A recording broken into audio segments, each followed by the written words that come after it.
If you're Filipino, an OFW, or someone planning to build wealth in the Philippines, one of the biggest questions is, where should I invest my money? Should I put it in stocks, real estate, MP2, a business, crypto, or should you just keep it in the bank? In this video, I'll explain the basic investment options in the Philippines, what they are good for, what risks to watch out for, and how you can start investing even if you're still a beginner. This is not financial advice, this is just a simple guide based on common investment options available in the Philippines. Before we talk about where to invest, let's first ask, why should you invest? A lot of Filipinos work hard, save money, and then leave everything in a savings account. That is safe. But the problem is inflation. Every year, the cost of food, rent, transportation, and basic needs can increase. So if your money is just sitting in a bank, earning very little interest, your money may slowly lose buying power. For example, 100,000 pesos today may not buy the same amount of goods 5 or 10 years from now. That's why investing is important. Investing is not just about becoming rich quickly. It is about making your money work for you over time. The goal is to build assets that can grow, generate income, or protect your money from inflation. Before you invest, there are three things you should do first. Number one, build an emergency fund. This is money you can easily access in case of job loss, medical emergency, car repair, family emergency, or unexpected expenses. A good target is around 3 to 6 months of expenses. If you are an OFW or supporting family, you may want a bigger emergency fund. Number two, pay off high interest debts. If you have credit card debt or loans with very high interest, it usually makes more sense to pay those first before investing aggressively. Because if your debt interest is higher than your investment return, you are still losing money. Number three, know your goal. If you are investing for retirement, a house, a business, education, passive income, or just long term wealth, your goal will decide what investment is best for you. Short term money should not be placed in risky investments. Long term money can take more risks because you have time to recover from market ups and downs. One of the most popular investment options in the Philippines is Pag-ibig MP2. MP2 is a voluntary savings program by Pag-ibig. Many Filipinos like it because it is relatively simple, government-backed, and historically gives better dividends than regular savings accounts. It has a 5-year maturity period, which means it is better for money you do not need immediately. This can be good for beginners because you do not need to study charts, stocks, or complicated strategies. You contribute money, leave it there, and receive dividends depending on Pag-ibig's declared rate. But remember, MP2 is not the same as a normal bank account. Your money is not as liquid because it is designed for a 5-year period. So don't put your emergency fund there. Use it for medium-term savings or conservative investing. Another option is the Philippine stock market. When you buy stocks, you are buying a small ownership share in a company. For example, you can invest in companies involved in banking, property, telecom, utilities, consumer goods, and more. Stocks can give you returns in two ways. First, the stock price can increase. Second, some companies pay dividends. But stocks are risky. Prices can go up and down. Sometimes your portfolio may be negative for months or even years.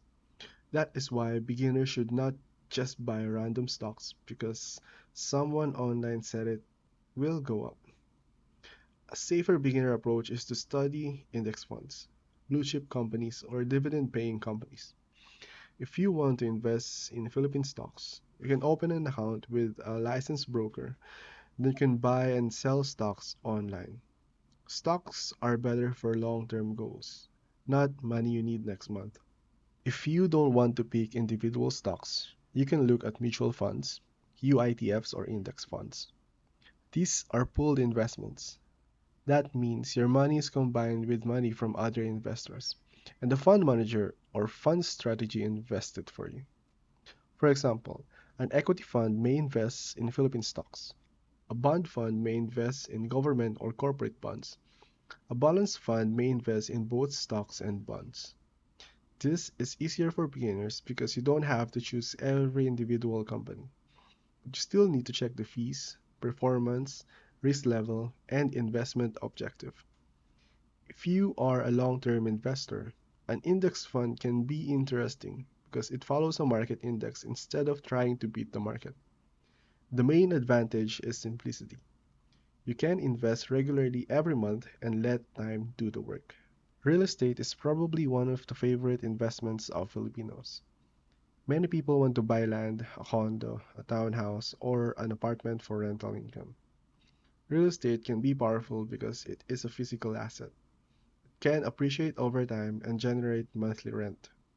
But real estate also needs a lot of capital. You need to consider the down payment, monthly amortization, taxes, association dues, repairs, vacancies, and maintenance. A common mistake is buying a condo and assuming it will automatically be profitable. But if the monthly rent is lower than your monthly payment and expenses, then it becomes negative cash flow. That means you are paying money every month instead of earning. So before buying real estate, calculate everything. Ask, how much is the total monthly cost?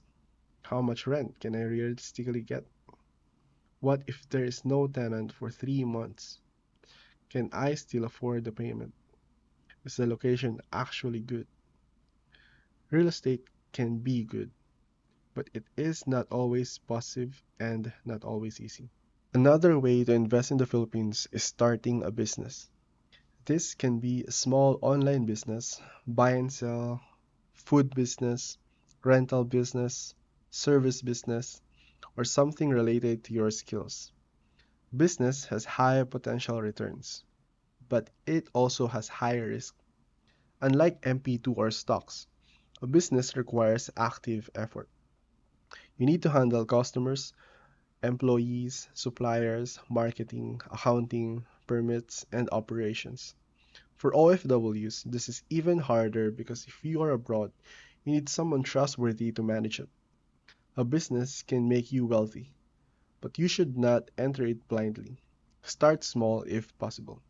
Test the market first. Don't put all your savings into one business idea without proof that people will actually buy it. Now let's talk about crypto and other high risk investments. Crypto can give big gains, but it can also crash heavily. The same goes for hype investments, trading groups, forex signals, and guaranteed income offers. Be careful with anything that promises easy money. If someone says guaranteed profit, no risk, double your money quickly, recruit more people to earn, that is a red flag. Only invest in things you understand. And for high risk investments, only use money you can afford to lose. Never use emergency fund, never borrow money just to invest in something risky. So, what is a simple strategy for beginners? Here's a practical example. First, build your emergency fund in a bank or digital bank where you can access it anytime. Second, put medium-term savings into something conservative like MP2. Third, invest long-term money into index funds, mutual funds, UITFs, or good dividend stocks. Fourth, if you have enough knowledge and capital, you can explore real estate or business. And fifth, keep high-risk investments like crypto as only a small part of your portfolio. The most important thing is consistency. You don't need to be rich to start investing. Even small monthly investments can grow over time if you stay disciplined. The mistake is waiting forever because you think you need a huge amount. Start learning, start small, increase slowly. Investing in the Philippines is not about finding one perfect investment. It is about matching your investment to your goal, risk tolerance, and timeline. For safety and stability, consider emergency funds and MP2. For long-term growth, study stocks, index funds, mutual funds, and UITFs. For bigger opportunities, study real estate and business carefully. And always remember, don't invest in something you don't understand. If this video helped you, like the video, subscribe, and comment below what investment you are currently interested in, MP2, stocks, real estate, business, or crypto.